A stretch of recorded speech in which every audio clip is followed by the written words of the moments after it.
Чоң рахмат, урматтуу депутаттар. Мына жаңы шайланып келгенибизде бизге ушул эл аралык иштер коргоо жана коопсуздук боюнча комитетти Альянс фракциясына бергенсиңер. Депутаттарга рахмат. Ошол убакта мени дагы 2 айга колдоп бердиңер. Андан кийин Чыңгыз Айдарбековду колдоп бердиңер.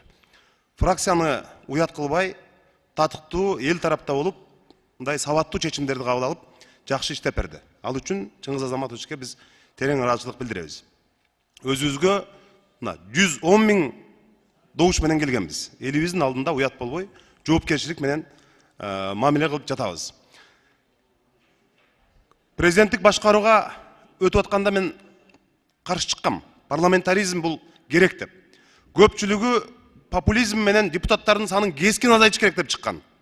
Ошондо дагы мен каршы чыккам. 120 эмес, 150 депутат болуш керек болсо деп. Анткени бүгүн бирөө сүйлөбөй калса бирөө чыгат.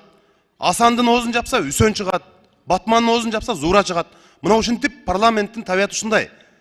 Ушинтип жаңы мындай каармандар жарала берет. Ошондуктан мен бүгүнкү кырдаал көрүп атабыз мына. Блогерлер, айрым саясий жарандык активисттер камалып атат. Мен жоопкерчилик менен айтып коеюн ушул жерден. Биз диктатурага баратабыз, Түркмөнстан болуп баратабыз деген сындар көп болуп атат. Биз Кыргызстан эч качан Түркмөнстан болбойбуз, диктатурага, өзүн билемдик, жеке басар бийликке эч качан биз жол бербейбиз. Мына мен жоопкерчилик менен айталам.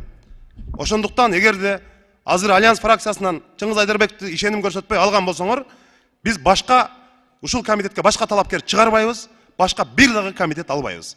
Мына азыр 8 фракциядан бир гана бүтүн Кыргызстан фракциясы комитети жок экен, мына биз дагы эч кандай комитетте талапкер көрсөтпөйбүз. Рахмат.